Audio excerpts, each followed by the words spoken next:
사실 과학자들은 그런 우리가 모든 노력을 기울인다고 해도 기울기를 막기 어려울 수 있다라고 얘기를 합니다. 하지만 어쩌겠어요. 우리가 지금 이미 인간이 벌여놓은 일들 때문에 이렇게 기울기가 왔고, 우리의 이제 후손들이 살기 위해서는 그 기울기를 우리가 가능한 한 최소한으로 막아야 하고, 막기 위해서 할 수 있는 노력들을 다 해야 한다고 생각을 합니다.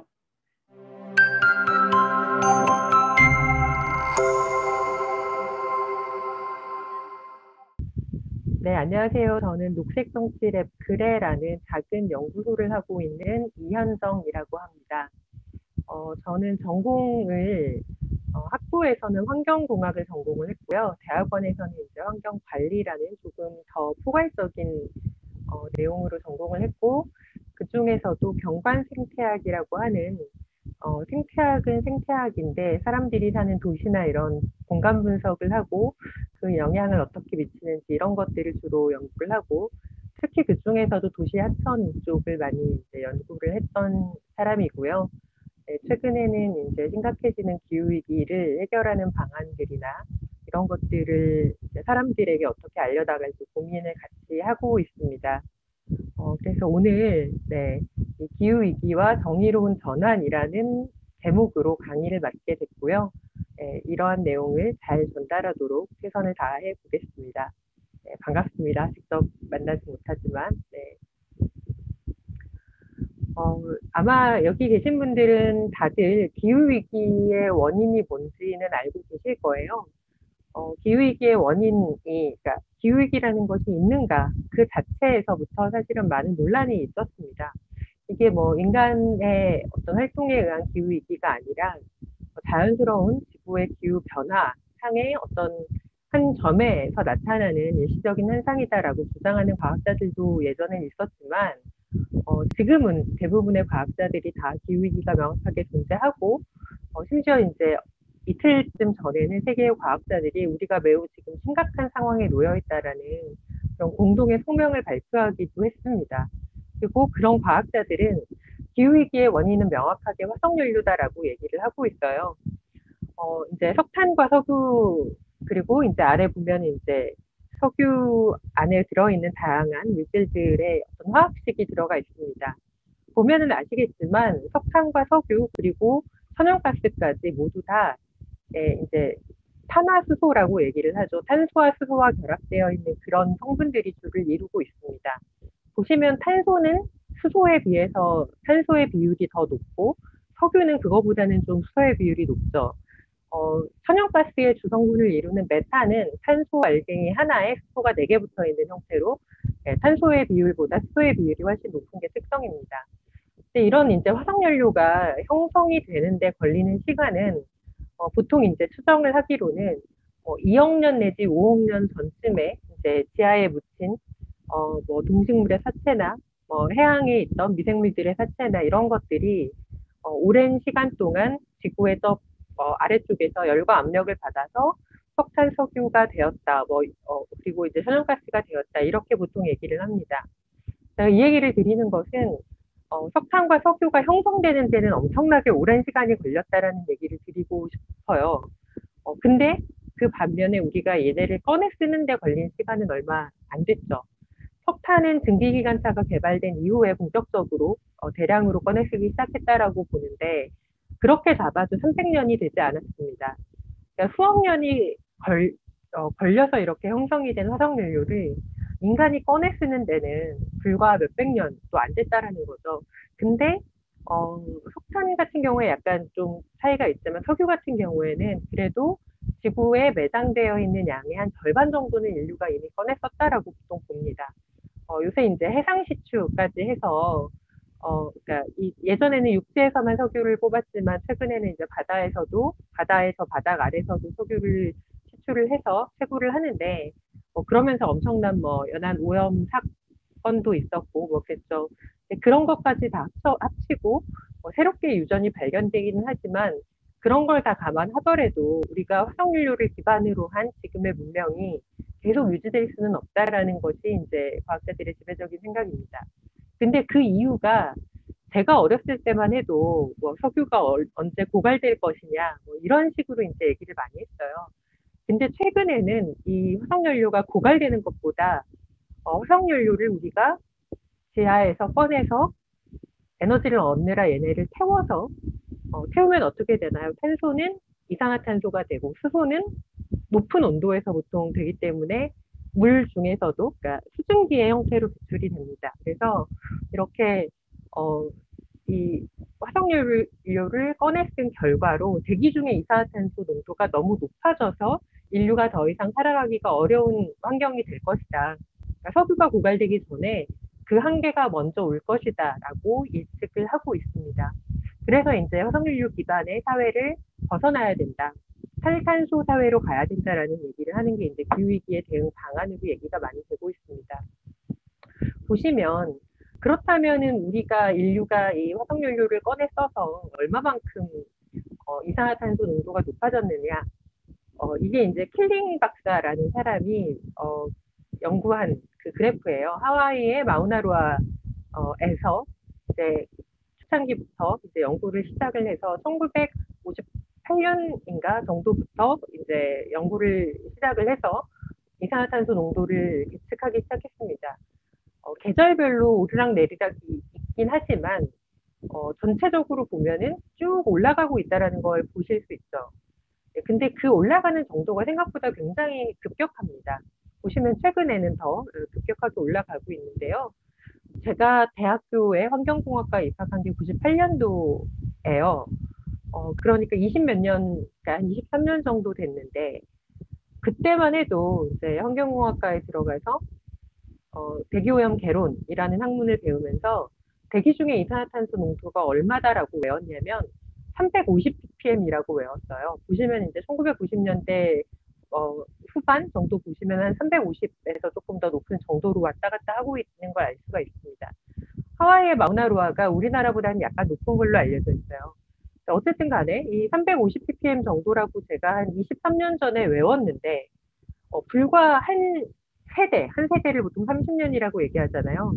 한 세대가 지나기도 전에 이산화탄소 농도가 415 ppm이 넘어가고 있습니다. 넘어갔죠, 이미. 이 얘기는 뭐냐면 지금 제가 앉아있는 이 연구소도 그렇고 여러분이 이 동영상을 보고 있는 방에도 그때는 이산화탄소 알갱이가 방에 350개가 있었는데 지금은 415개가 넘게 있다라는 얘기잖아요. 근데 그게 내가 앉아있는 여기만 그런 게 아니라 지구상의 대기 전체가 그렇다라는 겁니다. 엄청난 양이 늘어났다라는 걸 알 수가 있는 거죠. 그래서 이제 이 이산화탄소 농도가 올라간 것이 화석연료 사용과 밀접하게 관련이 되어 있고 그게 우리 삶을 심각하게 바꾸고 있다라는 것이 기후위기의 이제 원인으로 얘기가 되고 있습니다. 작년에 여름에 비가 엄청 많이 왔던 걸 기억을 하실 거예요. 근데 수도권은 그렇게 많이 오진 않았지만 특히 남부지방 같은 경우에는 엄청나게 비가 많이 와서 사람들도 많이 다치고 심지어 죽기도 하고 이 재산이 농지나 집이 침수되는 이런 일을 겪었습니다. 근데 저보다 나이가 훨씬 많으신 저희 아버지 88순이 되셨는데 저희 아버지만 하셔도 자기가 이렇게 평생 살면서 작년 같은 여름은 처음이었다라는 얘기를 하세요. 무슨 얘기냐면 귀신같이 매년 6월 중순에서 이제 말 사이가 되면은 장마가 시작이 되고 그 장마가 귀신같이 7월 말, 8월 초가 되면은 그쳐서 8월 초가 되면은 다들 이제 휴가철, 복물이라고 여기 나와 있는데 휴가철이 돼서 비가 그치고 해가 쨍쨍해지는 것이 매년 반복이 됐습니다. 작년만 제외하고 저희 아버지 평생에서도 작년만 제외하고 그게 계속 반복이 됐어요. 작년 여름에 갑자기 8월 초에도 비가 계속 오고 그게 이제 이어지면서 정말 기후위기가 심각하다라는 얘기가 나왔습니다. 근데 왜 여름에 장마가 그치지 않는 게 기후위기의 영향이냐라는 얘기를 좀 드리려고 해요. 그래서 이제 작년에 이제 이런 사진이 온라인상에 많이 떠돌아다녔습니다. 이 비의 이름은 장마가 아니라 기후위기입니다라는 제목의 사진이었고요. 그렇게 된 이유를 이제 분석을 해보면 우리나라는 이제 중위도 지방, 중위도에 이제 온대지방이라고 얘기를 많이 하는데 그래서 이제 기후 위기라고 얘기를 하면 가장 많이 얘기가 나오는 게 북극의 이 영구 동토층이 녹고 있다. 뭐 빙하가 녹고 있다. 이런 얘기를 많이 하죠. 그래서 북극과 기후 위기의 상징인 것처럼 얘기되는 게 늘 이제 이 북극곰이었죠. 근데 그래서 이 우리가 그러면은 기후 위기를 막아야 하는 게 북극곰 때문이냐? 북극곰이 불쌍해서 멸종되면 안 되니까. 그렇지 않다라는 걸 작년에 이제 장마가 보여줬습니다.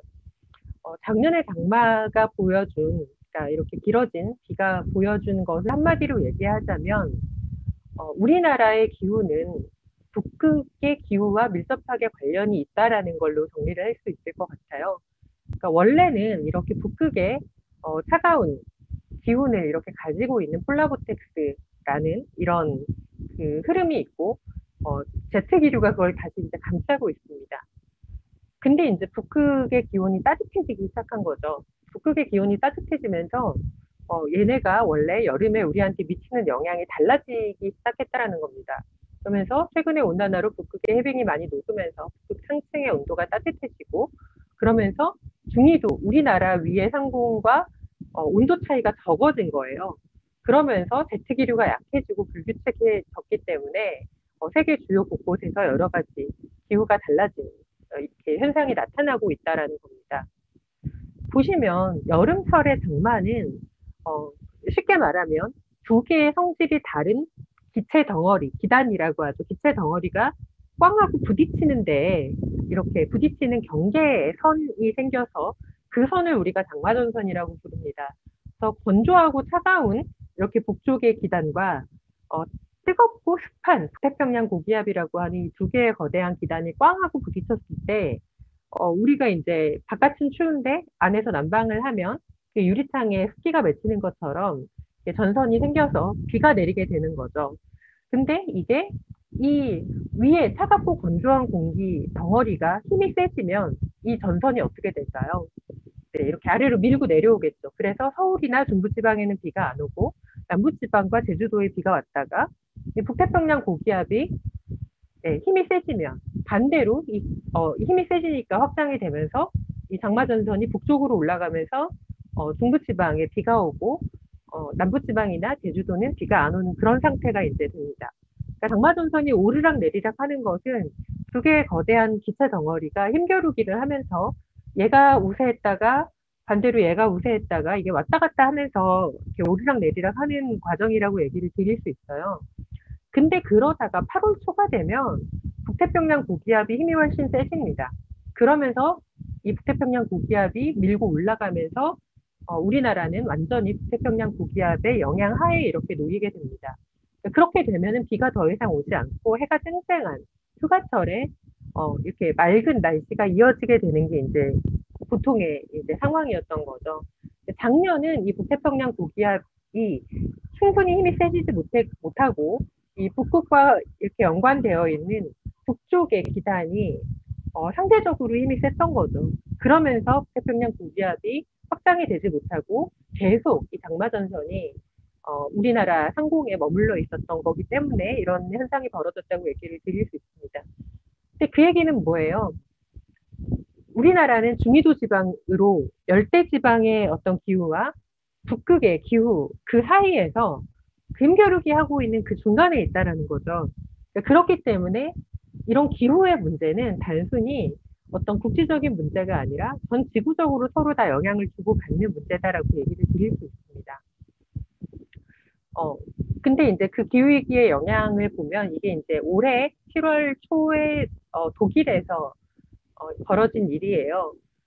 유럽에 가보신 분들은 아시겠지만 유럽은 하천 바로 옆에 이렇게 주거지가 있습니다. 우리나라에는 그런 일이 거의 없죠. 다 제방, 그러니까 하천 양쪽에 이제 제방이 둘러싸고 있습니다. 근데 유럽은 그렇지가 않아요. 왜냐하면 유럽은 우리나라처럼 장마철이라는 개념이 없고 이렇게 여름에 폭우가 내리는 지역이 아닙니다. 그것을 약간 전문적인 용어로 얘기하면 하상계수가 우리나라는 크다라고 얘기를 합니다. 하상계수라는 것은 하천의 유량이 가장 적을 때의 유량과 하천의 유량이 가장 클 때의 유량이 그 차이가 얼마만큼이 나느냐 그 비를 얘기를 해요. 우리나라 하산계수는 뭐 한강이나 낙동강이나 이런 데 다 한 뭐 200 뭐 이렇게 됩니다. 유럽의 하산계수는 그거의 한 10분의 1 정도밖에 안 돼요. 그러니까 유량이 적을 때와 많을 때의 유량의 차이가 크지 않기 때문에 하천 자루 주변에 이렇게 집을 지어놔도 크게 문제가 되지 않았었습니다. 그런데 예, 갑자기 그랬던 기후가 바뀐 거예요. 바뀌어서 전혀 대비되지 않고 익숙하지 않은 상황에서 비가 많이 오면서 이렇게 무너져 내린 것을 볼 수가 있습니다. 이 아래 그 가디언에 실린 50개의 사진이 있어요. 세계적으로 기후위기가 재해로 나타낸 사진. 그 사진들을 보시면 뭐 유럽에서 뭐 자동차가 막 이렇게 그냥 침수된 정도가 아니라 이렇게 기울어진 상태에서 겹겹이 쌓여 있거나 그런 모습들을 볼 수가 있습니다. 그래서 이 기후위기의 영향이 전 세계적으로 나타나고 있다라는 얘기를 드릴 수 있을 것 같고요.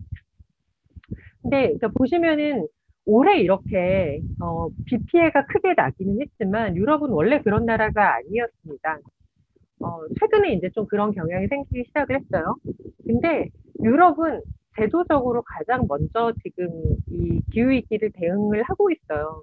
우리나라는 지금 막 여기저기에 새로 공항 짓는다라고 얘기하면서 그런 정책을 펼치고 있는데, 최근에, 프랑스와 독일에서는 그 짧은 비행 노선을 아예 없애는 그런 법안이 올라갔고, 이건 이제 법안이 올라갔을 때 기사인데, 최종적으로 이 법안이 통과가 됐습니다.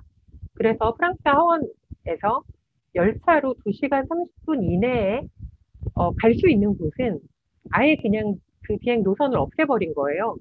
그래서 그 이상인 데만 비행 노선을 놔두거나 아니면 아예 바다를 건너가야 돼서 기차로 갈 수 없는 곳은 비행 노선을 남겨놓는 그런 상황이 됐습니다. 그러면서 이 유럽의 7개국의 출장객의 45%가 향후 비행기 이용이 줄어들 것이라고 예측을 했습니다. 이 똑같은 기준, 2시간 반이라는 기준을 우리나라에 적용하면 네, 제주하고 강원의 일부 지역을 제외하고는 모두 해당이 됩니다. 그러니까 국내선이 거의 사라지는 거라고 볼 수 있겠죠. 근데 사실 유럽은 이 열대지방처럼 뭐 해수면이 상승되거나 뭐 그래서 살 곳을 잃어버리거나 이런 직접적인 영향을 아주 많이 받는 나라들은 아닙니다. 근데 그럼에도 불구하고 이런 불편함을 감수하면서 예, 이렇게 제도를 바꾸고 있어요. 유럽이 이렇게 하는 것은 유럽 사람들이 단순히 뭔가 선량해서라고 얘기할 수는 없습니다. 왜냐하면 유럽은 다른 걸 걱정을 하고 있어요. 왜 다른 걸 걱정을 하고 있냐면 약간 이거는 다른 사례를 얘기를 드리면 기후 변화의 결과가 단순히 그냥 자연환경만 변하는 것이 아니라 어떤 부족 간의 갈등, 인종 간의 갈등으로 나타나고 있습니다. 대표적인 게 이제 수단의 다르푸르 난민에 대한 얘기인데요. 이 굉장히 가슴 아픈 얘기인데 2003년에 발생한 분쟁으로 20만 명의 사람이 죽고 220만 명의 난민이 발생했습니다. 이게 알려지기로는 이 종교 갈등이다. 이슬람과 아프리카 토착민족의 어떤 그런 갈등이다라고 알려져 있어요, 많이. 그러면서 수단 정부군과 그 아랍계 민병대가 이제 아프리카 토착민을 죽인 그런 이 엄청난 일이다라고 알려져 있는데 사실 이 종교 갈등이 예전에는 없었겠어요? 예전에 없었는데 갑자기 2003년에 발생했을 리는 없잖아요. 그런 게 아니고 분명히 어떤 민족이나 종교 갈등도 그 안에 있었지만 그게 다가 아니었습니다. 수나 다르푸르 분쟁은 기후 변화가 일어나면서 사막화가 발생하고 물 부족 상태가 되면서 물을 찾아 나선 부족과 원래 거기 살던 부족 간의 갈등이었다라고 보는 게 더 정확합니다. 그러면서 지금도 200만 명이 넘는 난민들이 살 곳을 찾아서 헤매고 있어요. 그러니까 앞에 얘기 드린 이 유럽이 이렇게 기후위기를 대응하는 것도 그런 이유라고 얘기를 드릴 수 있습니다. 유럽은 이미 난민 때문에 굉장히 여러 가지 상황들을 겪었잖아요. 근데 중위도 지방 이하에 있는 이제 아시아 이런 사람들이 이제 민족들이 해수면 상승으로 인해서 서식지를 잃어버리고 살 곳을 잃어버리고 유럽으로 난민이 돼서 넘어올까 봐 제일 걱정을 많이 하고 있습니다. 그렇게 되면은 이제 정말로 전쟁에 거의 준하는 그런 상황이 벌어질 수 있다라는 거죠. 그래서 이런 기후 위기의 문제가 단순히 자연환경의 문제뿐만 아니라 뭐 기후 제노사이드 혹은 뭐 기후 전쟁 이런 게 일어날 수 있는 그런 문제다라고 봐야 되고 그렇게 되지 않기 위해서는 전 세계의 모든 사람들이 다 어, 기후 위기를 막기 위해서 노력해야 된다라고 얘기를 드릴 수 있겠습니다. 그런 얘기를 이제 그 여러 가지 해온 이제 과정들이 있잖아요. 이제 기본적으로 도쿄 정서 들어보셨을 거고, 그 다음에 파리 협정, 예, 2015년에 약간 파리 협정이 있습니다.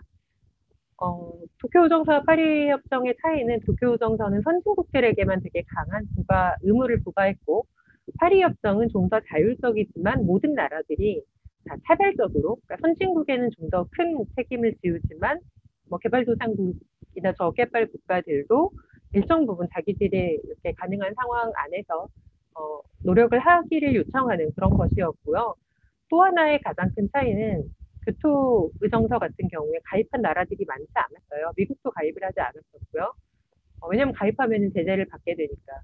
근데 이제 파리협정 같은 경우에는 대부분의 국가들이 다 가입을 했었습니다.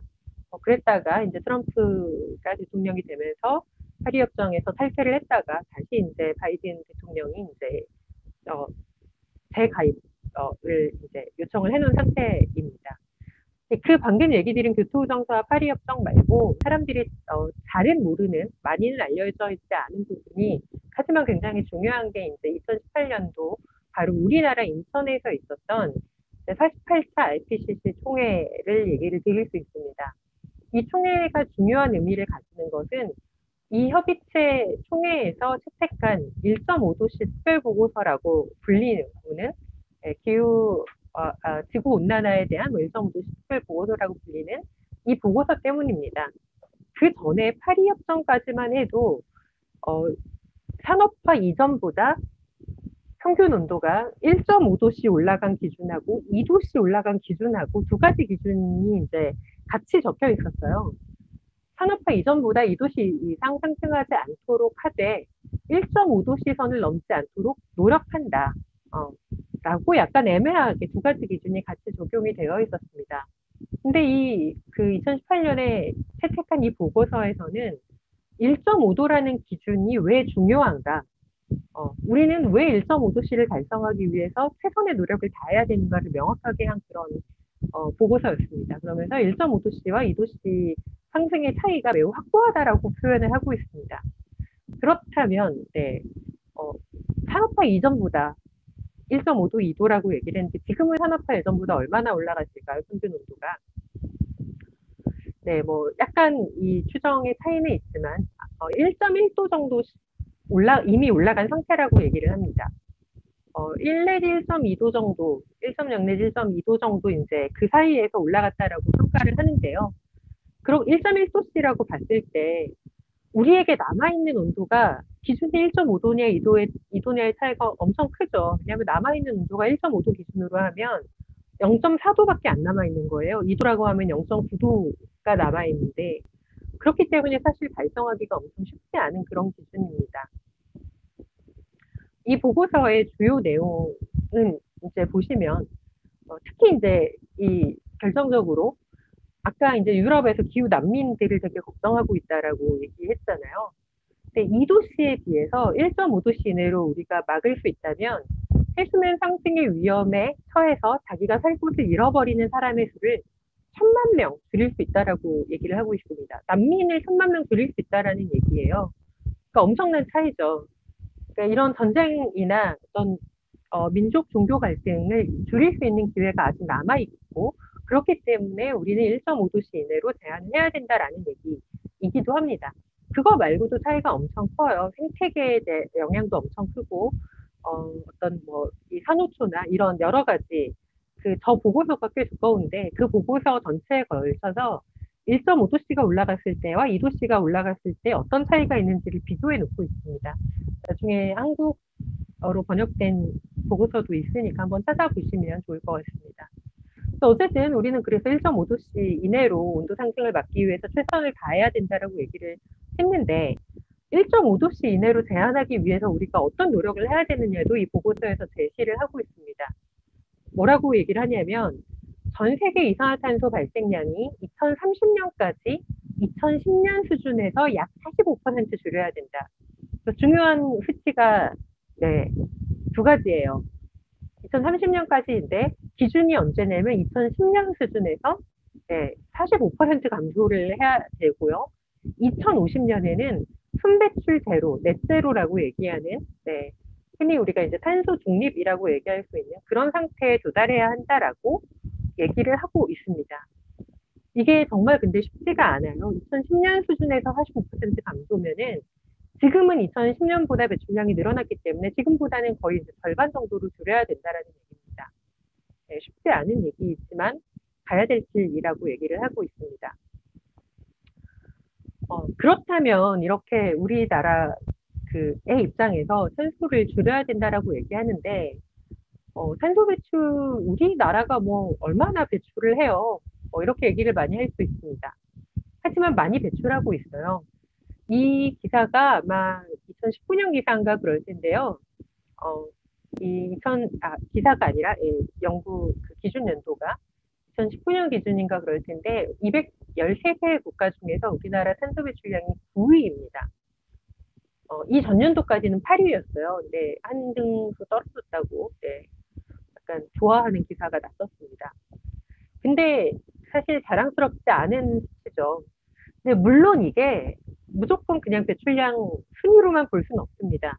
왜냐하면은 인구 대비가 아니라 이거는 우리나라 국가 전체가 배출하는 양을 얘기를 한 거예요. 그래서 인구 대비로 보는 게 좀 더 공정하다라고 얘기 드릴 수 있죠. 그렇다면 우리나라는 인구로는 몇 등 정도 될까요? 이때 기준으로 우리나라 인구로 21위라고 얘기를 합니다. 그러니까 우리나라가 탄소 배출량이 높다라는 거는 명확하게 얘기 드릴 수 있죠. 왜냐하면 인구로는 21등인데 20등이 넘는데 탄소 배출량은 10등 안에 들어있기 때문에 우리나라는 굉장한 다배출 국가 중에 하나입니다. 그리고 석탄을 여전히 많이 쓰고 있기 때문에 기후 악당이라는 별칭도 붙어 있습니다.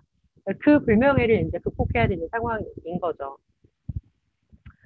그리고 이제 이러한 기후위기가 닥쳤을 때 그런 감축의 노력을 제일 많이 해야 되는 것은 사실은 사람이 많이 살고 있는 도시입니다. 도시는 세계 인구의 절반 이상이 살고 있고 대부분의 경제활동 및 에너지 관련 배출량의 대부분을 차지하고 있습니다. 따라서 배출량을 줄이고 주민들을 보호하는 데 도시에서의 노력이 매우 중요하다고 얘기 드릴 수 있습니다. 이 짧은 리포트가 있는데 2014년에 나온 이 여기에서는 이제 도시에서 어떤 노력을 해야 되는지 얘기를 하고 있습니다. 이 보고서에 그런 표현이 나와 있는 건 아닌데요. 결과적으로 도시는 이 기후위기의 가해자이자 동시에 피해자일 수 있다라는 얘기라고 결론을 얘기할 수 있을 것 같아요. 여기 보면 다양한 영향들이 있는데 그 다양한 영향들의 가장 이제 중요한 게 도시들이 이제 바닷가에 많이 있잖아요. 우리나라는 뭐 부산 정도를 많이 생각하실 텐데 부산, 인천. 하지만 이제 다른 나라들은 특히 해수면 상승의 영향을 받는 곳들이 도시가 바닷가에 있는 경우가 굉장히 많이 있습니다.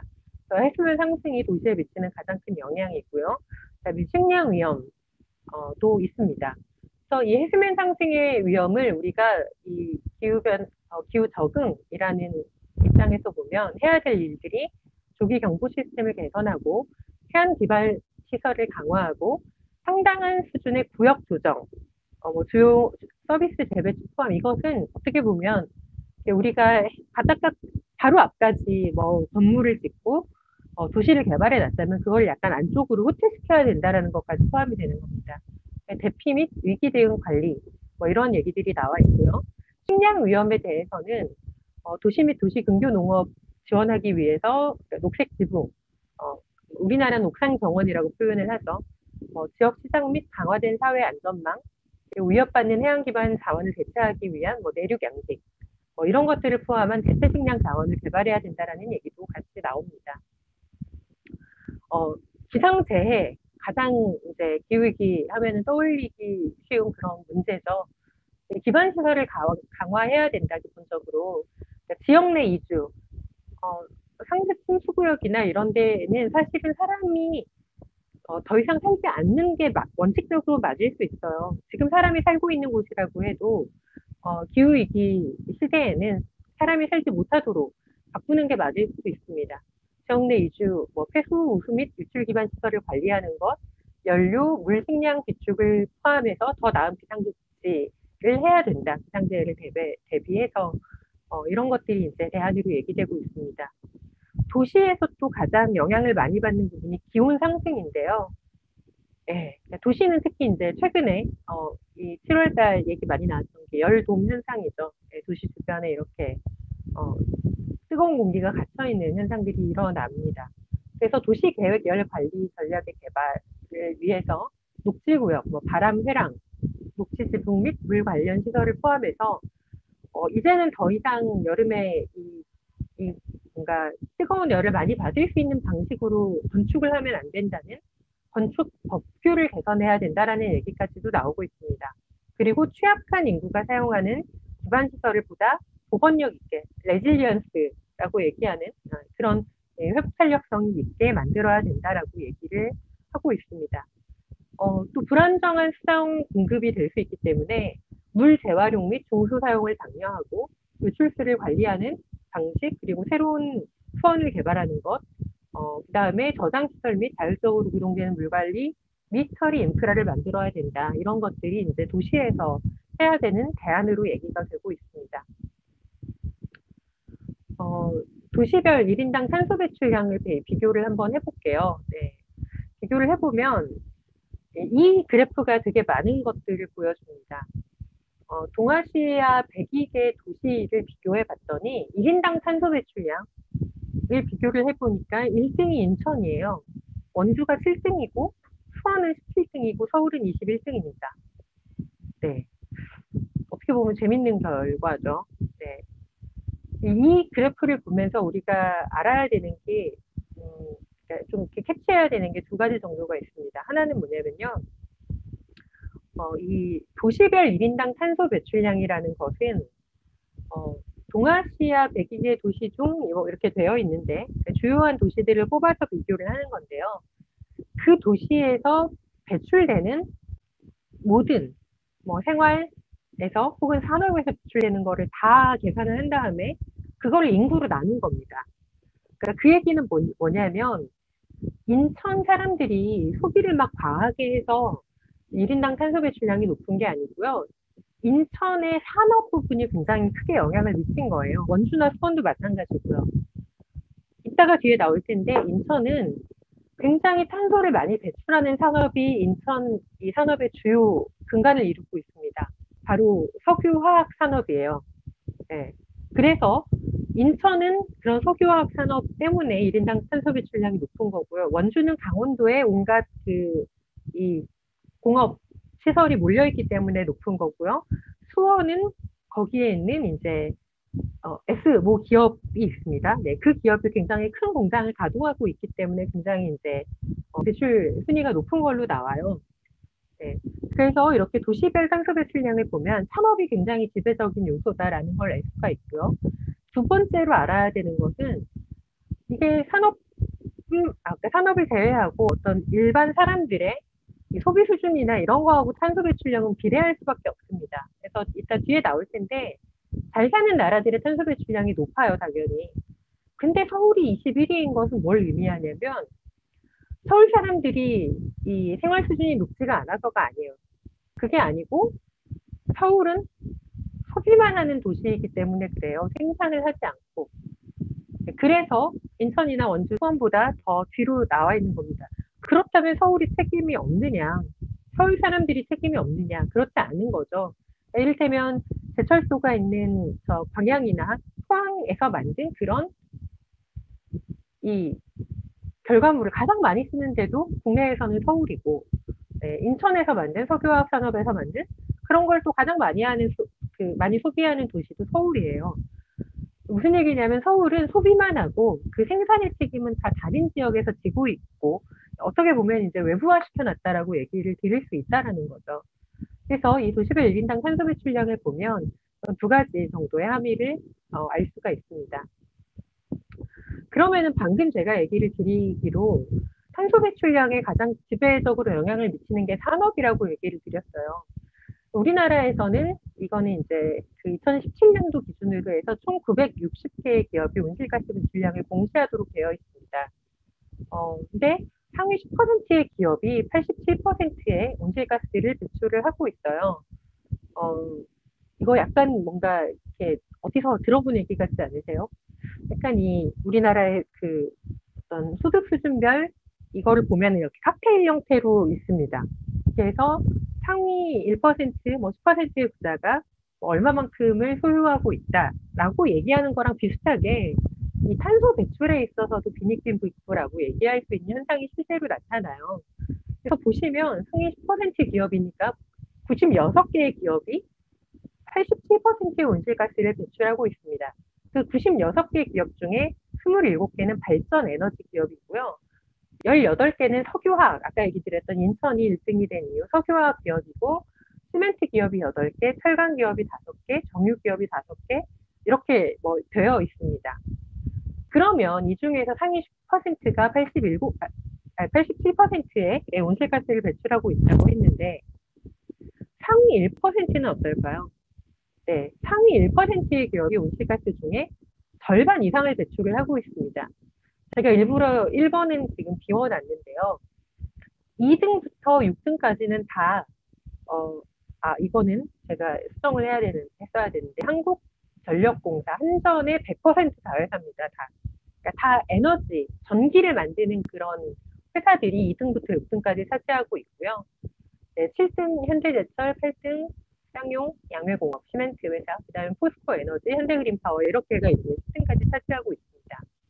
근데 이 10개 중에서도 1등이 전체의 10%가 넘게 11.3%를 배출을 하고 있어요.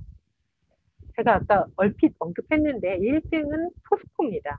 포스코는 전기에서 이렇게 전기를 생산하느라고 많이 배출하고 있는 게 아니고 우리나라의 큰 제철소, 포항제철소와 광양제철소 두 개가 다 포스코의 소속으로 되어 있기 때문에 그 제철 과정에서 배출하는 온실가스가 엄청나게 양이 많습니다. 그래서 이제 이 포스코 본사 앞에는 이 기업이 좀 더 책임감 있게 탄소 배출량을 줄이라라고 요구하는 시민들의 이렇게 요구들이 있습니다. 네, 전기 생산과 탄소 배출 양이 얼마만큼 그러면 이제 차이가 나느냐 이런 부분들을 이제 얘기를 드리려고 하는 거예요. 전기 생산하는 방법도 여러 가지가 있는데 특히 이제 그 중에 아까 초반에 얘기 드린 것처럼 석탄을 사용해서 전기를 만들면 굉장히 탄소 배출량이 높아집니다. 네. 그래서 이제 석탄화력 발전소를 폐쇄하는 게 전 세계적으로 이제 운동이 되고 있는데 우리나라는 지금도 석탄화력 발전소를 새로 아직 짓고 있는 상황입니다. 그게 어느 정도 심각한 문제인지 이 나중에 기후 사이렌이라는 여기 들어가 보셔서 이 동영상을 보시면 알 수 있는데요. 여기서 간단하게 설명을 드리겠습니다. 플라스틱을 줄이면 기후위기가 예방 가능할까라는 질문이 나온 이유는 요새 기후위기 때문에 플라스틱 사용을 줄이자는 운동이 일반 시민들 사이에서 굉장히 많이 펼쳐지고 있어요. 저도 평상시에 거의 이제 일회용품을 사용하지 않으려고 노력을 많이 합니다. 물론 가끔 배달 음식을 시켜 먹을 때 찔리기는 하는데 가능한 이제 줄이려고 노력을 하고 있고 항상 텀블러 들고 다니고 이럽니다. 그런 마음들은 굉장히 소중한데 문제는 그런 노력들이 얼마만큼 효과가 있는 것이냐 좀 고민을 해볼 필요가 있다는 거죠. 그래서 우리나라 사람들 2017년 기준으로 연간 플라스틱 컵의 소비량이 33억 개라고 얘기를 하고 있습니다. 그래서 그걸 이제 미국 EPA 기준으로 계산을 해보니까 우리가 쓰는 플라스틱 컵의 33억 개를 만드는데 그리고 그걸 소각하는 데까지 폐기하는 과정까지 다 해서 얼마만큼 탄소를 배출하냐면 16만 5천 톤 이렇게 배출이 된다고 해요. 근데 지금 새로 지어지고 있는 3척에 지어지고 있는 석탄화력 발전소를 지어서 가동을 하면 거기서 1년 동안 배출되는 탄소 양은 1280만 톤입니다. 그러니까 우리가 모든 사람들이 플라스틱 컵을 단 한 개도 사용하지 않아도 단 한 개조차 사용하지 않아도 이 석탄화력 발전소 하나를 지으면 그거보다 100배 가까운 이런 탄소가 배출이 된다라는 거죠. 그렇기 때문에 그래서 여기서 기후 사이렌이라는 데서 뭐라고 얘기를 하냐면 우리나라 사람들이 혹은 정부가 이런 탄소 배출을 줄이기 위해서 노력하는 과정을 보면 꼭 공부 못하는 애들이 어떻게 해야 좋은 성적을 받는지 모르는 애들 같다, 뭐 이렇게 표현을 하더라고요. 근데 사실 저는 그런 시민들의 노력을 그렇게 폄하하고 싶진 않고 그 역시도 중요하지만 실제로 이게 수소력 발전소를 지어서 미치는 영향이 그렇게 크다면 정부가 비용을 들여서라도 석탄화력이 아닌 다른 방식으로 전기를 생산해야 되는 거다라고 얘기를 드리고 싶습니다. 그래서 근데 이제 이게 사람들이 모르는 분들이 많아요. 아직도 석탄화력 발전소를 짓고 있다라는 사실을. 왜냐하면 사람들이 많이 사는데 주변에는 이제 석탄화력 발전소가 없습니다. 대표적으로 서울에도 전혀 없어요. 네. 서울에 화력발전소가 하나가 있습니다. 근데 그 화력발전소는 원래 처음에 지어질 때는 석탄을 연료로 썼다가 몇십 년 전에 이미 가스로 전환을 했습니다. 그래서 일단은 서울에는 석탄화력 발전소가 없는 상태고요. 게다가 서울은 다른 도시로부터 다 전력을 공급받고 있습니다. 그래서 2013년 기준에 서울시의 전력 자립도, 그러니까 서울시 내에서 생산하는 전기의 양과 소비하는 전기의 양을 비교를 해봤을 때 5%가 안 됐어요. 네, 나머지 95% 이상은 다 다른 데서 만든 전기를 가지고 온다라는 거죠. 근데 이제 2020년까지 전력 자립률을 20% 달성하겠다라고 2000년대 이제 중반에 선언을 했습니다. 그때 그게 될까라고 사람들이 다들 걱정했지만 그런 계획을 세웠어요. 이미 2020년이 지났죠. 네, 전력 자립도 달성 못했습니다. 작년까지만 해도 서울의 전력 자립도는 한 4% 정도밖에 안 됐어요. 왜냐하면 뭐 여러 가지 문제들이 있었는데 뭐라 그래야 되죠? 서울시에서 여러 가지 태양광을 늘리고 이런 노력들이 충분하지 않기도 했고요. 서울시의 전기 사용량이 늘어난 것도 물론 영향이 있습니다. 심지어 그 하나뿐이 없는 그 당연히 화력발전소를 지하화하겠다고 공사를 했을 때는 전력 자립도가 1%대까지 떨어지는 상황이었습니다. 최근에는 그걸 지하화하고 용량을 늘리고 나서 다시 가동을 시작했어요. 작년에 시작을 하고 나서 서울시의 전력 자립률이 처음으로 올해 들어서 처음으로 이제 11%가 넘어섰습니다. 서울시 전력 자립도가 두 자릿수가 된 거는 처음이에요. 문제는 이 전력 자립도가 높아진 것 중에 아까 얘기 드린 그 화력발전의 비중이 무려 90%입니다. 그나마 두 자릿수가 된 것은 다행이라고 얘기를 드릴 수 있지만 재생에너지가 10%도 되지 않는다라는 거죠. 그렇기 때문에 서울에서 도시를 이런 탄소를 배출하지 않으면서 만들려면 어떻게 해야 되느냐, 이런 것이 이제 굉장히 중요한 이슈가 되고 있습니다.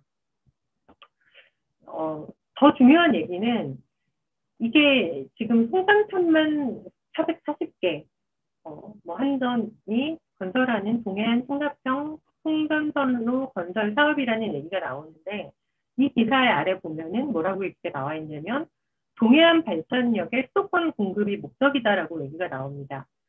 무슨 얘기냐면 이 서울과 수도권에 전기를 공급하기 위해서 아까 얘기 드린 우리가 쓰는 플라스틱 컵을 다 모은 곳에 한 100배 정도가 배출이 되는 그런 화력발전소를 지금 동해안에 새로 짓고 있어요. 삼척에 짓고 있고 강릉에 짓고 있습니다.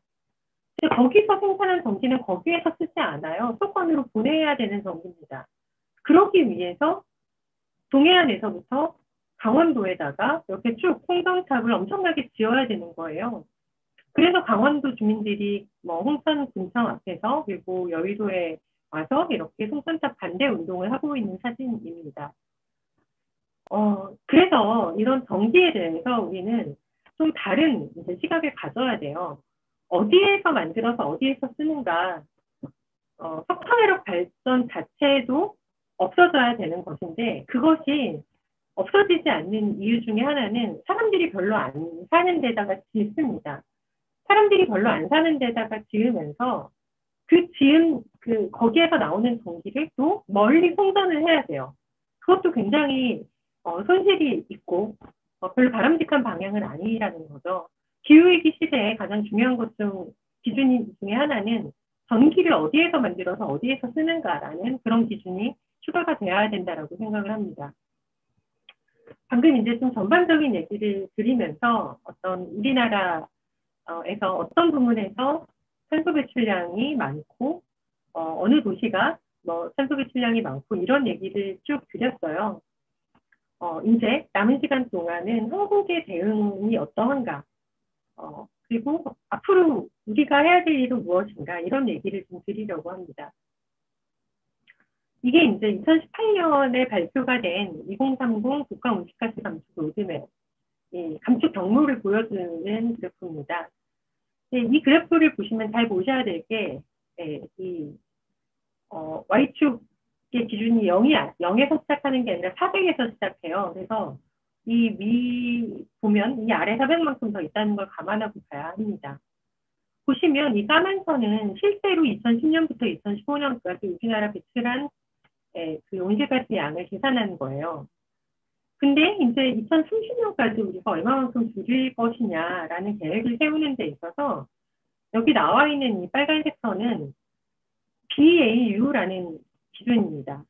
비즈니스 에즈 유주얼이라고 얘기를 해서 우리가 해오던 대로 그냥 기후위기 신경 안 쓰고 하면은 이렇게 온실가스 배출량이 늘어날 거야라고 예측을 한 이런 값입니다.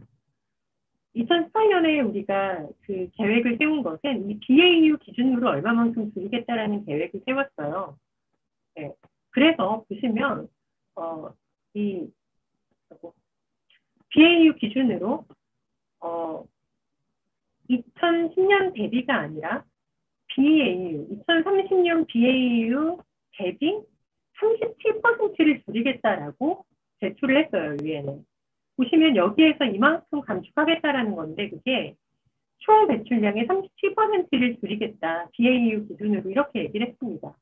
근데 아까 1.5도씨 보고서에서 뭐라고 얘기를 했냐면 우리는 BAU 뭐 이런 게 아니라 2010년에 실제로 우리가 배출한 양보다 45% 감축을 해야 1.5도씨 이내로 온도 상승을 막을 수 있다라고 얘기를 했어요.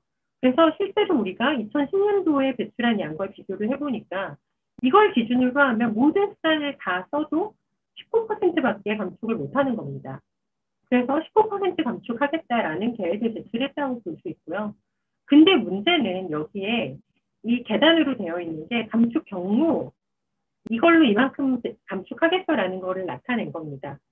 보시면 여기에 뭐 CCUS라고 해서 탄소 포집을 해서 줄이겠다라는 것, 그다음에 산림 흡수원, 뭐 부계 감축, 뭐 이런 것들까지 다 그러니까 사실 명확한 기술이 갖춰져 있지 않거나 우리나라 국내에서 줄이는 거라고 명확하게 얘기할 수 없는 것까지 다 줄이는 양에 들어가 있어요.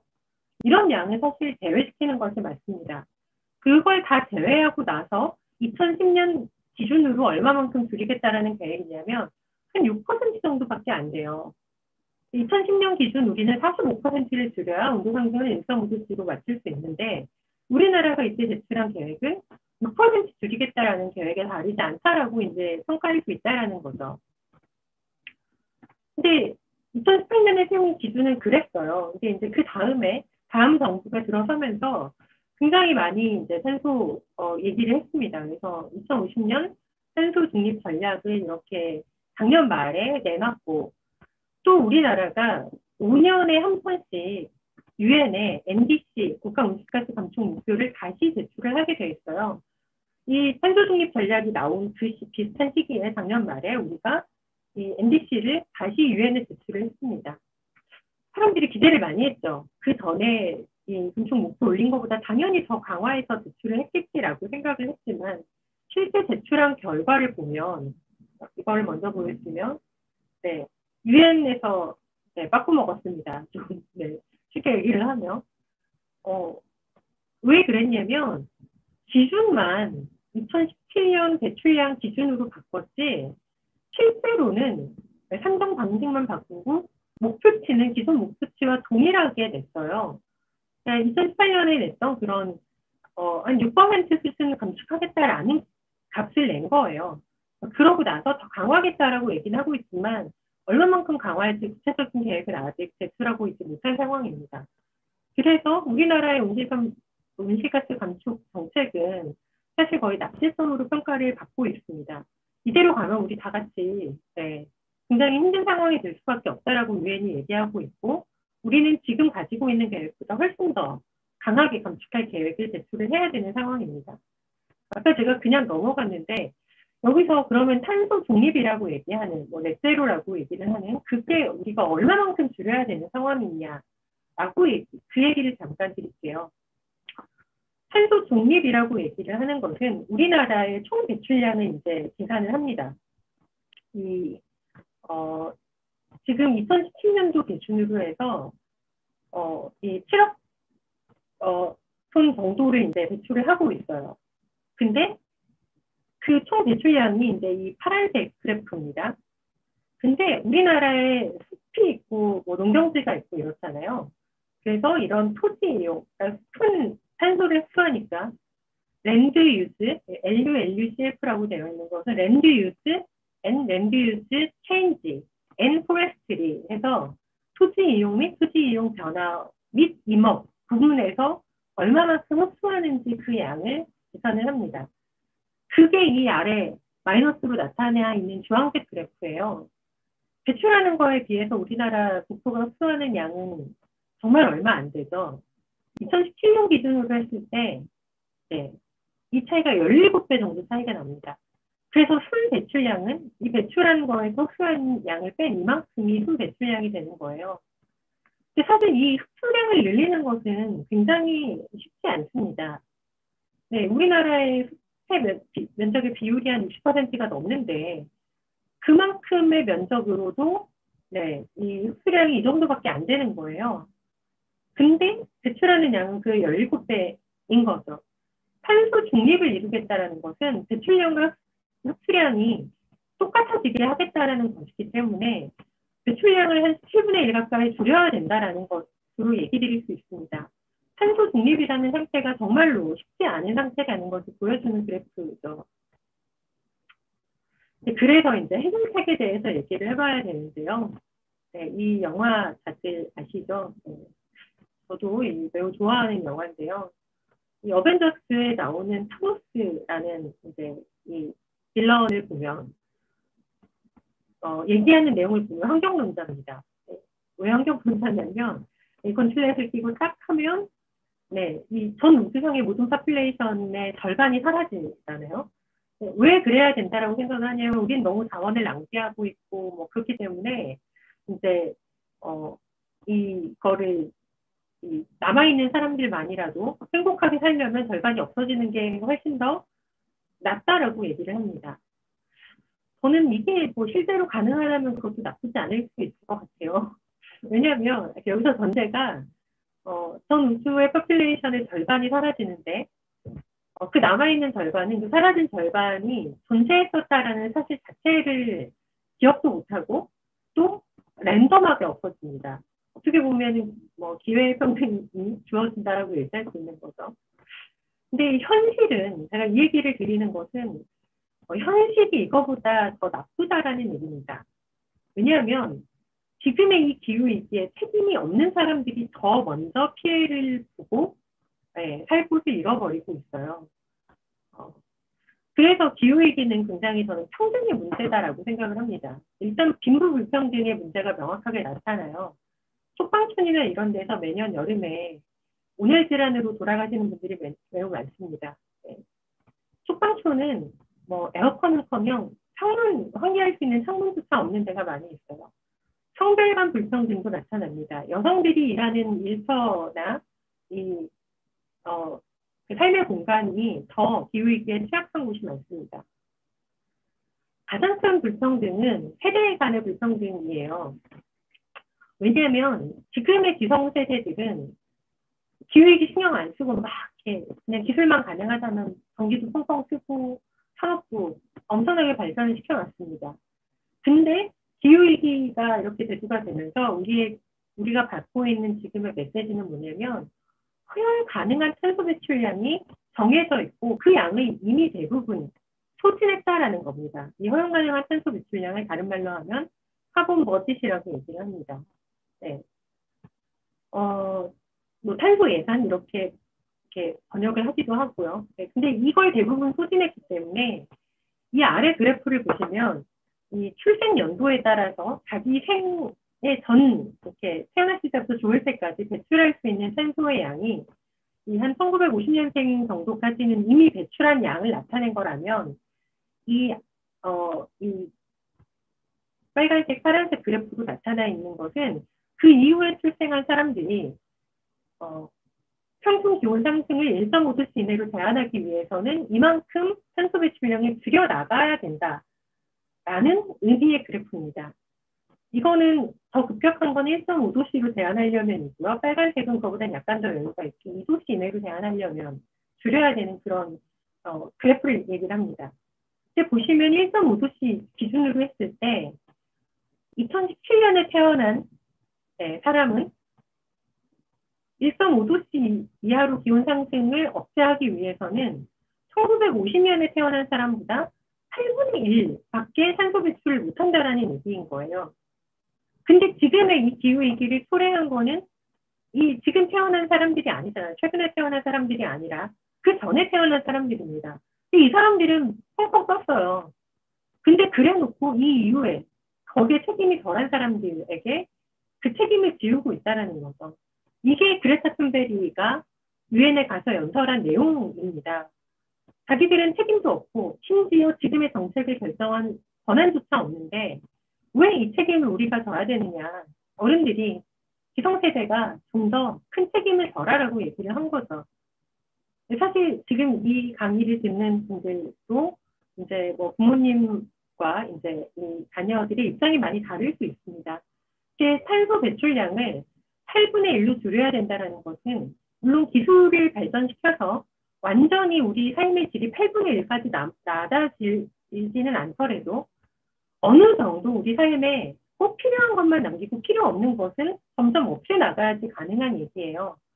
그렇기 때문에 지금 펑펑 떠든 세대와 이 책임을 져야 하는 청소년을 비롯해서 아직 태어나지 않은 세대는 그거보다 훨씬 더 혹독한 삶을 살 수밖에 없다는 겁니다. 굉장히 불공평하죠. 그래서 이런 문제를 해결하기 위해서 우리가 무엇을 해야 되느냐라는 것이 그런 불평등까지 포함해서 우리가 무엇을 해야 되느냐를 얘기한 그런 내용 중에 하나가 미국의 그린 뉴딜입니다. 우리나라의 그린 뉴딜하고는 좀 많이 달라요. 그래서 미국의 그린 뉴딜을 소개를 해드리자면 한 문장으로 이걸 보여드릴 수 있는 것은 일단 2030년까지 재생 에너지로 100% 전환하겠다. 그것만 담겨 있는 것은 아닙니다. 그래서 이 과정에서 정의로운 전환이 되어야 된다는 것이 미국의 그린 뉴딜의 굉장히 중요한 내용이에요. 미국의 그린 뉴딜은 에너지 전환이나 이 기후위기를 막자라는 것도 있지만 사람들의 삶이 너무 힘들기 때문에 그 불평등을 없애겠다라는 게 같이 들어가 있고 그렇기 때문에 정의로운 전환이라는 것이 굉장히 중요한 가치로 함께 얘기가 항상 됩니다. 그래서 전환은 알겠는데 전환은 당연히 탈탄소 사회로 나아가는 것을 생태적인 시스템으로 전환하는 것을 얘기한다면 그 과정이 정의롭다라는 것은 이 전환하는 과정에서 평등하고 누군가를 희생양 삼지 않는 과정을 거쳐야 된다는 겁니다. 근데 여기서 누군가는 이를테면 특정한 직종의 사람들일 수도 있고 아니면 특정한 지역에 사는 사람들일 수도 있어요. 그래서 기존의 시스템을 바탕으로 살아가고 있는 사람들을 희생양 삼으면 안 된다라는 의미가 강하게 들어가 있습니다. 그러면서 이제 이 정의로운 전환의 주요한 내용이 전환하도록 하면서 그 과정에서 노동자들의 경제적, 사회적 희생이나 지역사회의 피해가 발생하지 않도록 교육 훈련과 재정적인 지원을 보장한다는 원칙, 그리고 이를 뒷받침할 일련의 구체적인 정책 프로그램까지를 정의로운 전환이라고 얘기를 합니다. 정의로운 전환이 이제 처음에 얘기가 나왔던 것은 이제 사례로 얘기가 되는 것은 꼭 뭐 에너지에 대한 얘기뿐만 아니라 이 루카스 플랜이라는 사례가 대표적인 사례로 얘기가 돼요. 이 루카스 플랜은 제2차 세계대전하고 관련이 되어 있습니다. 그래서 이제 이 루카스 에어크래프트라는 회사는 전투기를 만들던 회사였어요. 근데 제2차 세계대전이 끝났습니다. 그러면 이제 더 이상 전투기를 안 만들어도 되겠어. 여기 공장에서 일하는 노동자들은 만약에 자기 바퀴름만 생각한다면 네, 전투기를 계속 만들자라고 얘기를 해야겠죠. 근데 그 얘기는 뭐냐면 전쟁이 계속 일어나야 된다라고 얘기하는 거나 다를 바가 없어요. 그래서 이 사람들은 힘들지만 자기들이 해고의 위기에 처해 있지만 전투기를 계속 만들자라고 얘기하지 않았습니다. 그러면서 뭐라고 얘기를 했냐면 여기 플랜카드에 나와 있는 것처럼 네, 무기 생산이 아니라 사회적으로 유용한 노동을 하겠다라고 선언을 합니다. 그러면서 이 본인들이 만들던 이 전투기를 만드는 그 생산 라인을 다른 것을 만드는 것으로 전환하는 계획을 이렇게 세웁니다. 사실 이게 결과가 완벽하지는 않았어요. 해고된 사람들도 많이 있었지만 노동자들이 스스로 먼저 그런 제안을 제시했었다라는 거죠. 그러면서 이게 보여주는 게 뭐냐면 전투기를 만드는 공장에서 일하는 노동자들도 전쟁 없는 세상이 전쟁으로 가득한 세상보다 훨씬 더 나은 세상이라는 걸 안다. 시민의 일원으로서 그런 보다 나은 세상에 청사진을 그릴 수 있는 건축가 같은 존재다라고 얘기를 하는 거죠. 우리나라에서도 이 정의로운 전환을 제대로 얘기를 하려면 석탄화력 발전소 노동자들이 앞으로 어떻게 살아야 될 것인지 이러한 것들을 같이 고민해야 된다라는 의미인 거죠.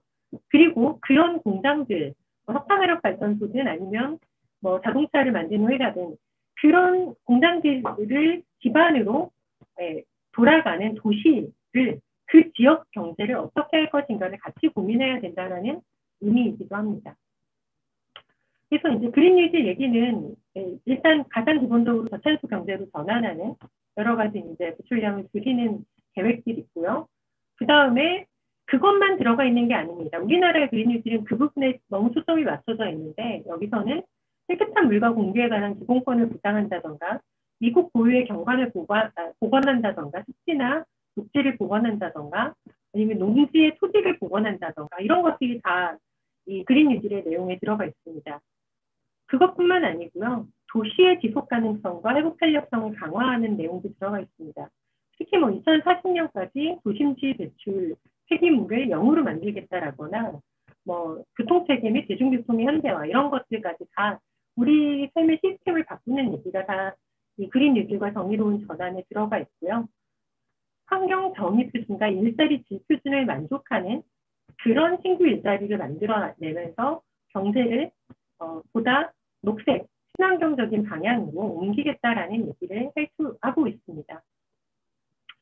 그래서 이제 구체적으로 우리가 해야 할 일을 이제 마지막으로 얘기를 드리려고 해요. 근데 이제 오늘 강의를 준비를 하면서 여기 이제 들으시는 분들이 전반적으로 이제 과학에 관심이 많으신 과학자가 이렇게 되려고 하는 분들이라고 얘기를 들었어요. 그래서 그 입장에서 좀 얘기를 드리려고 합니다.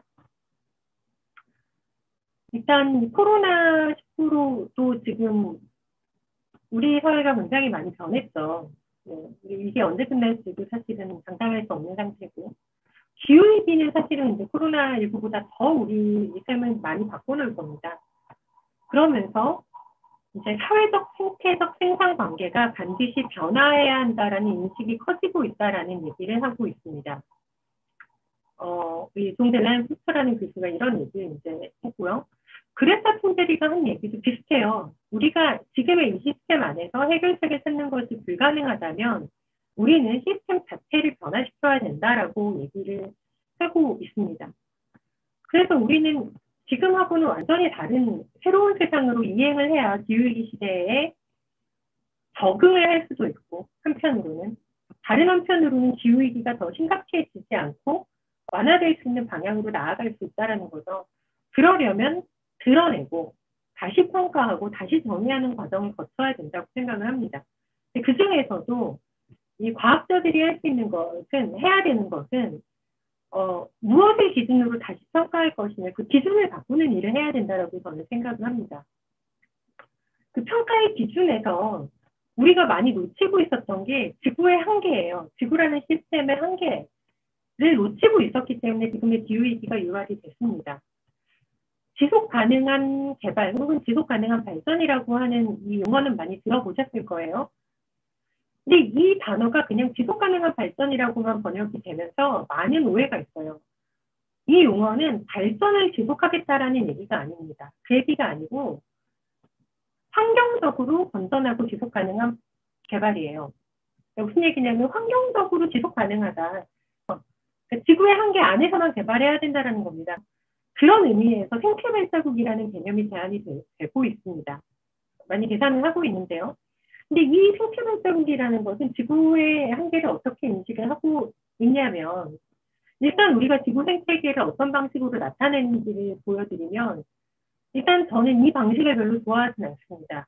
네, 왜냐하면 이 생태 피라미드 요새도의 규제에 나오는지 모르겠지만 이 생태 피라미드는 되게 많은 것을 놓치고 있어요. 여기에는 생산자와 소비자들만 나와 있습니다. 피라미드로 나타내고 있죠. 물론 이 피라미드가 가지고 있는 의의는 하나 있어요. 뭐냐면 위로 갈수록 줄어들어야 된다, 개체수가. 인간은 사실 이 법칙에서 매우 많이 벗어나 있죠. 네, 그리고 그 많은 인간들이 육식을 하고 있기 때문에 우리가 이 피라미드라는 측면에서도 별로 맞지 않는 그런 상황이기는 합니다. 하지만 이 피라미드로 나타내지 못하는 게 너무 많아요. 그래서 저는 이 그림을 훨씬 더 좋아합니다. 이 순환하는 물질 순환의 고리 안에서 돌아가고 있다는 걸 보여주는 이 그림입니다. 그래서 제가 되게 좋아하는 책 중에 원은 받쳐야 한다라는 책이 있어요. 그 원이 얘기하는 게 이 우리 지구 생태계의 순환 고리를 얘기합니다. 그래서 이 고리를 보면 아까 피라미드에 있었던 생산자와 소비자는 여기에 다 포함이 되어 있고 걔네들이 죽거나 뭐 이런 상태에서 배설물이나 이런 것들을 분해하는 분해자가 있고 그 분해가 되어서 다시 무기물로 돌아가는 이 과정과 그 무기물을 다시 식물이 태양에너지를 이용해서 광합성하는 이 닫혀있는 물질 고리가 지구 시스템을 가장 잘 표현하는 그림이라고 생각을 합니다. 근데 인간은 이 지구 시스템의 연결고리를 많이 끊어냈어. 가장 대표적으로 이 물질고리를 끊어놓은 게 화석연료라고 얘기를 드릴 수 있습니다. 왜냐하면 이 원을 제대로 닫기 위해서는 이렇게 순환이 되기 위해서는 한 해 동안 생산되는 양만 소비를 해야 돼요. 네. 근데 우리는 그렇지 않고 있죠. 그래서 이런 지구 시스템에 닫혀있는 고리를 바탕으로 얘기를 드리자면 그래서 그걸 다 계산해봤어요. 인간들이 쓰고 있는, 지구상의 인간들이 쓰고 있는 자원을 다 모아서 계산을 해봤더니 아까 앞에 나와 있는 이 그림처럼 생태 발자국이라는 걸 계산을 해봤더니 2020년의 생태 발자국은 지구상의 인간들이 쓰고 있는 자원의 양은 자원과 폐기하는 것까지 포함해서 양은 지구 하나로는 모자르고 지구가 일단 6개가 필요하다는 거예요. 우리는 그만큼 적자를 내고 있다는 겁니다. 근데 적자를 내고 있는데 모든 국가의 사람들이 다 혹은 같은 국가 안에서도 모든 사람들이 다 소비 수준이 같은 게 아니죠. 차별적으로 소비를 하고 있습니다. 그거를 비교를 해보면 만약에 전 세계 모든 사람들이 다 미국 사람들처럼 소비를 한다면 지구가 몇 개 필요하냐를 계산해 봤더니 5개가 필요하다는 거예요. 모든 지구상에 사는 사람들이 한국 사람들처럼 소비를 한다면 지구가 3.5개가 필요하다라는 그런 연구 결과입니다. 그러니까 엄청나게 우리가 줄여야 된다라는 거죠. 생태 발자국으로 계산을 해서 이런 결과가 나옵니다.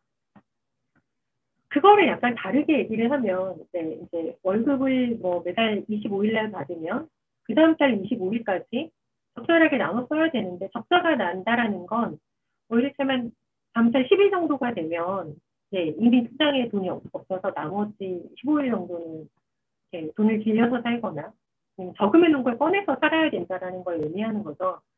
그 적자가 시작되는 날을 1년 중에 이렇게 계산을 해보니까 한국은 4월 10일 4월 10일에 이미 올해 우리가 쓸 수 있는 양을 다 소비를 해버렸고 그 다음부터는 빚을 내거나 저축해놓은 걸 꺼내 쓰고 있다라는 의미로 얘기를 드릴 수 있습니다.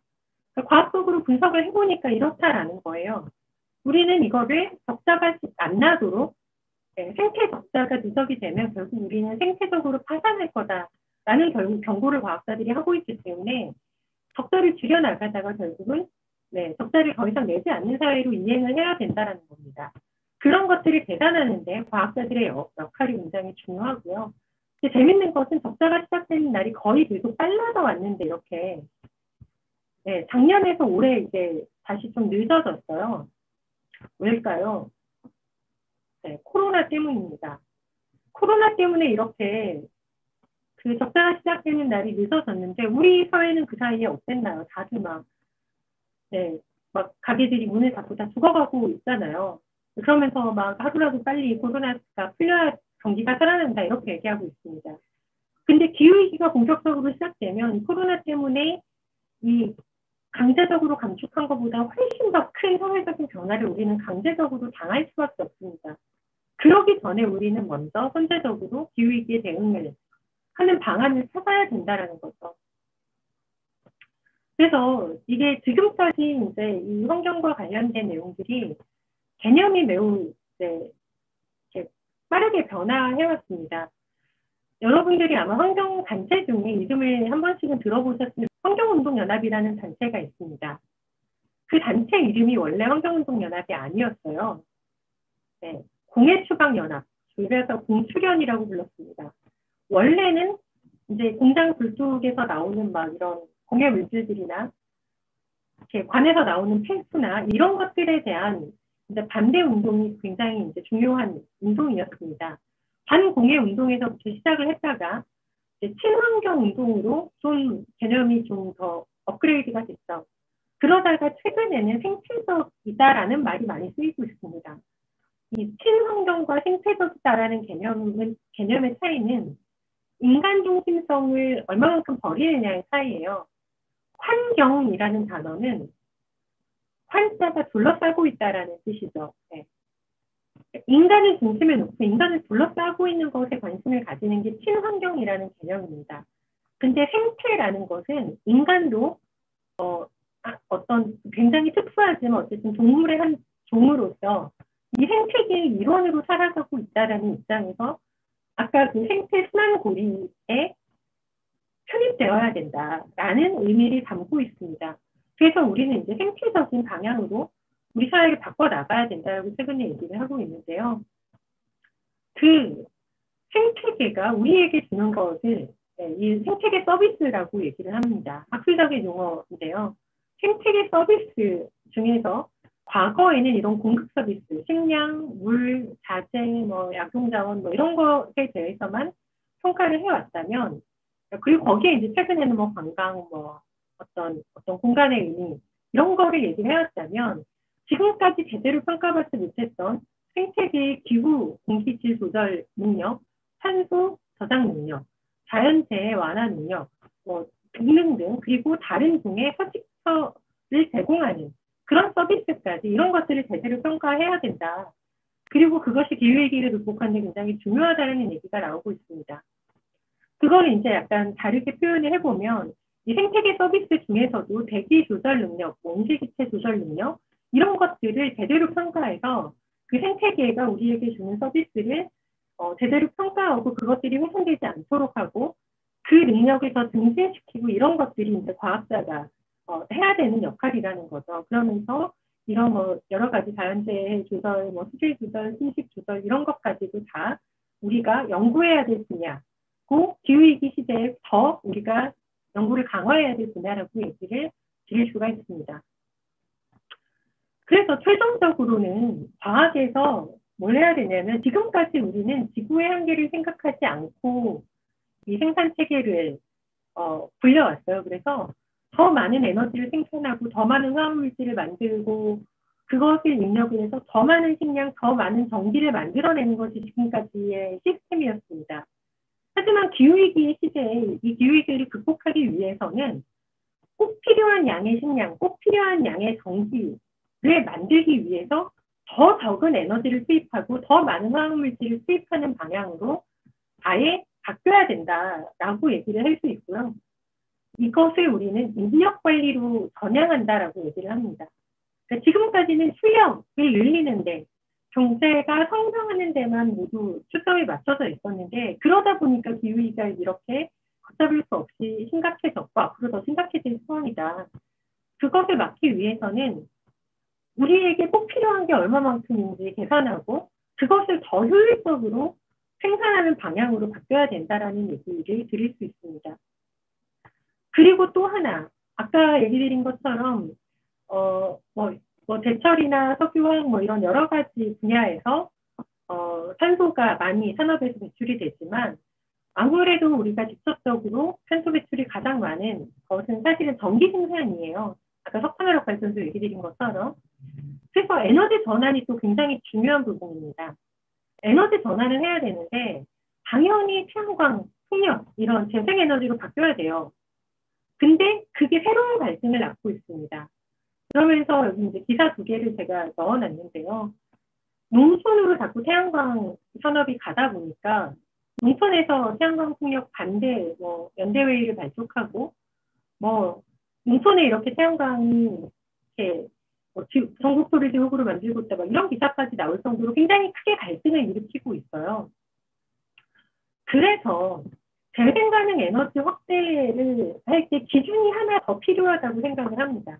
여기 뒤에 가려져 있는 게 지금까지 가장 중요한 기준이었죠. 어떻게 에너지를 만드는가. 이게 재생 가능 에너지인가 아닌가가 중요한 기준으로 있었다면 앞으로는 거기에 기준을 하나 더 추가해야 됩니다. 아까 제가 삼척에서 전기 만들어서 서울로 보내기 위해서도 갈등이 되게 막 지금 많다라고 얘기했잖아요. 그래서 새로운 기준은 어디에서 에너지를 생산해서 어디에서 소비하는가, 수요처와 공급처가 어디인가. 그래서 그게 더 가까운 데서 서울에서 쓸 전기는 서울에서 자체적으로 만들도록 되게 중요한 기준을 확대를 해야 된다는 거죠. 그럼 서울에 만들 때가 있느냐? 네, 있습니다. 있는데 잘 안 하고 있죠. 왜 잘 안 하고 있냐면 지금 이를테면 동부간선도로 여기 중랑선변에 있는 도로에 이렇게 태양광 방음 선언을 짓기도 했습니다. 네. 근데 여기뿐만 아니라 모든 도로나 건물이나 주차장이나 이런 데 다 태양광을 깔아야 돼요. 그런 게 지금 잘 안 되고 있어요. 왜 안 되느냐면 왜 도시에 안 되고 농촌으로 가냐면 땅값이 싼 데에 대규모로 짓는 게 훨씬 더 경제적으로 기업들이 이윤을 추구하면서 훨씬 더 쉬운 방법인 거죠. 그렇게 기업들에 맡겨놓지 않고 정부가 보다 비용이 많이 들더라도 서울에 도로, 건물 위, 주차장, 공공기관 옥상 이런 데 다 태양광을 설치하는 게 농촌 지역에 그런 갈등을 만들지 않는 방법입니다. 그런 것들에 정부가 세금을 써야 된다라고 저는 생각을 하고요. 그런 것들을 하는 것이 보다 구체적으로 그린 뉴딜의 주요한 내용들이 돼야 된다라고 저는 얘기를 드리고 싶습니다. 그래서 이 에너지 전환을 하면서도 동시에 이런 사회적인 갈등을 어떤 방식으로 우리가 다룰 것이냐가 굉장히 중요한 부분이고요. 지금 농촌에서는 이런 땅값이 싼 지역으로 자꾸 태양광이 대규모로 들어가는 것에 대해서 굉장히 많은 갈등이 벌어지고 있고 그런 갈등을 봉합할 책임은 정부에게 있고 봉합할 방법은 도시 지역에 이미 토지가 다른 용도로 쓰이고 있는데 이런 방식으로 태양광이 확장될 수 있도록 정부가 거기에 투자를 하고 사람들이 설득하고 이런 과정들이 필요하다라고 저는 생각을 합니다. 그래서 지금 굉장히 방대한 얘기를 드렸는데 좀 시간이 오버한 것 같아요. 이 결과적으로 얘기를 드리고 싶은 건 각자 모두가 해야 될 일들이 많이 있습니다. 근데 너무 어마어마한 얘기를 했어요. 전지구적인 얘기를 했어요. 기후위기는 막 우리나라의 기후는 북극과 열대지방 사이에서 영향을 받는다. 네, 전지구적인 얘기를 했습니다. 근데 제가 얘기하는 대안은 굉장히 미세한 얘기예요. 그래서 해상도는 굉장히 또 촘촘하게 해야 됩니다. 스케일은 큰데 레졸루션은 이렇게 촘촘하게 하려면 네, 진짜 너무 어려운 일이죠. 환경운동에 굉장히 오래된 구호가 있습니다. Think globally, act locally라는 구호가 있어요. 전 지구적으로 생각하고 지역적으로 행동하라. 이게 전 기후위기 시대에 다시 한번 얘기가 돼야 되는 내용인 것 같아요. 전 지구적인 기후위기를 걱정하지만 그거에 대한 책임을 지는 방식, 이렇게 행동은 내가 살고 있는 곳에서부터, 나의 직장에서부터, 내가 공부하는 것에서부터 시작을 해야 되는 것 같아요. 그래서 누가 해야 되냐면 우리 모두가 같이 기후위기를 막기 위해 노력을 해야 됩니다. 그러면서 여기 이제 아까 정의로운 전환 얘기했던 것처럼 내가 직장을 다니면서 월급을 받는데 하는 일이 기후위기랑 어떻게 연관이 되어 있는가를 항상 생각하고 그거를 개선하려면 뭐 해야 되는지 모두가 생각해야 되는 거고요. 사실 과학자들은 그런 우리가 모든 노력을 기울인다고 해도 기후위기를 막기 어려울 수 있다라고 얘기를 합니다. 하지만 어쩌겠어요. 우리가 지금 이미 인간이 벌여놓은 일들 때문에 이렇게 기후위기가 왔고, 우리의 이제 후손들이 살기 위해서는 그 기후위기를 우리가 가능한 한 최소한으로 막아야 하고, 막기 위해서 할 수 있는 노력들을 다 해야 한다고 생각을 합니다. 그렇게 하는데 여러분도 지금 공부하시고, 이렇게 배우는 것들이 어떻게 관련이 되어 있을까, 어떻게 노력을 할 수 있을까, 어떻게 기여할 수 있을까를 고민해보는 계기가 되었으면 좋겠고요. 네, 그런 의미에서 여러분들의 역할이 매우 중요하다는 얘기를 마지막으로 드리고 싶습니다. 네, 이상으로 강의를 마치겠습니다. 감사합니다.